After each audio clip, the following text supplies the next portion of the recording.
విత్తనములు చల్లడానికి కర్షకుడు వెళ్ళాడు. అతడు చల్లుతున్న సమయంలో కొన్ని విత్తనాలు దారి పక్కన పడి తొక్కబడ్డాయి. ఆకాశ పక్షులు వాటిని తినివేశాయి.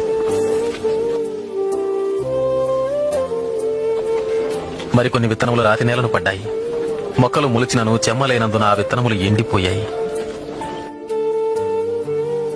మరికొన్ని విత్తనములు ముళ్ల పొదలలో పడెను. ముళ్ల పొదలు వాటితో మొలిచినందున వాటిని అణచివేశాను. ఇంకొన్ని విత్తనములు మంచి నేలను పడినవి. ఆ విత్తనములు మొలిచి పెరిగి నూరంతలుగా ఫలించెను. విత్తనము దేవుని వాక్యం. త్రోవ ప్రక్కన పడిన విత్తనములు ఎవరనగా వారు వాక్యం వింటారు, కానీ అపవాది వచ్చి వారి హృదయంలో నుంచి సందేశాన్ని దొంగిలించుకుపోతాడు. వారి నమ్మి రక్షణ పొందకుండాట్లు చేస్తారు.